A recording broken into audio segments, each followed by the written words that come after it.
नमस्ते दोस्तों, sunshine YouTube channel में आपका स्वागत है। आज हम ओशो की बुक नारी और क्रांति के पार्ट 4 पर बात करेंगे। अगर आपने इससे पहले वाला पार्ट नहीं देखा तो प्लेलिस्ट में जाके देख सकते हैं। तो चलिए शुरू करते हैं। शुरू करने से पहले अगर आप हमारे चैनल पर नए हैं तो इमीडिएटली हमारे चैनल को सब्सक्राइब कर लीजिए ताकि आने वाले वीडियो की नोटिफिकेशन आपको मिलता रहे। तो चलिए शुरू करते हैं। ओशो कहते हैं, अब तक के जीवन का सारा निर्माण पुरुषों के आसपास हुआ है, स्त्री के आसपास नहीं। अब तक की सारी सभ्यता, सारी संस्कृति, सारी शिक्षा को पुरुषों ने बनाया है। स्त्रियों का कोई योगदान ही नहीं है, क्योंकि इस देश में स्त्रियों का पृथक अस्तित्व ही नहीं है। उन्हें तो पुरुषों का छाया समझा जाता है। जैसे पुरुष करते हैं उनमें मान लिया जाता है कि स्त्री की स्वीकृति है, क्योंकि स्त्री कोई इंसान नहीं है, स्त्री तो वस्तु है। भारत में तो स्त्री को धन के समान समझा जाता है और उसे स्त्री धन कहा जाता है। ये सिर्फ हमारे देश में ही नहीं, लगभग सभी सभ्यताओं में स्त्रियों को पुरुषों से हीन माना गया।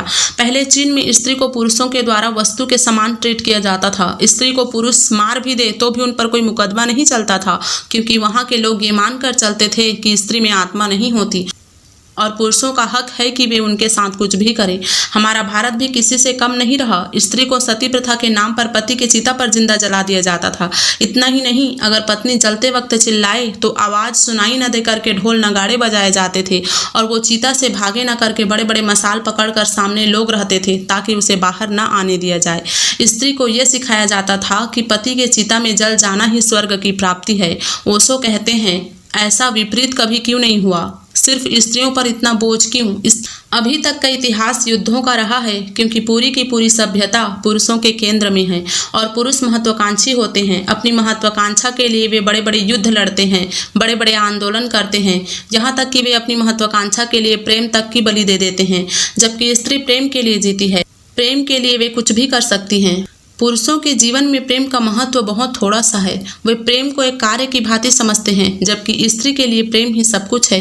वे प्रेम के लिए हर कार्य करने को तैयार रहती हैं। आइंस्टीन को मरने से पहले किसी ने पूछा कि ये बताइए तृतीय विश्व युद्ध कब होगा। आइंस्टीन ने कहा कि मैं तीसरे युद्ध के बारे में नहीं बता सकता, लेकिन चौथे युद्ध के बारे में बता सकता हूँ। व्यक्ति हैरान हुआ। उसने सोचा कि इसे चौथे युद्ध के बारे में कैसे पता।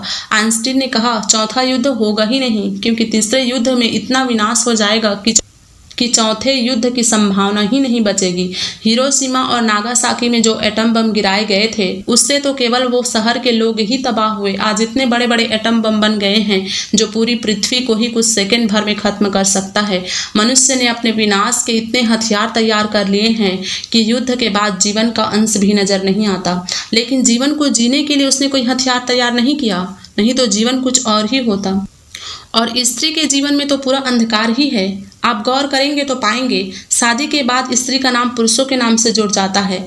इसके विपरीत सत्य क्यों नहीं है? शादी के बाद स्त्री को पुरुषों के घर जाना पड़ता है। इसके विपरीत कभी किसी ने क्यों नहीं सोचा? क्योंकि स्त्री पुरुषों की छाया बनकर रह गई है। और हमारा शास्त्र क्या कहता है? स्त्री जब बालपन में हो तो पिता उसकी रक्षा करे, जवान हो तो पति उसकी रक्षा करे, और जब बूढ़ी हो जाए तो बेटा उसकी रक्षा करे। रक्षित्व तो ही वह है, अन्यथा नहीं। जब तक ये रक्षा करने वाले लोग हैं तब तक स्त्री का अस्तित्व है, अन्यथा स्त्री का अस्तित्व ही नहीं है।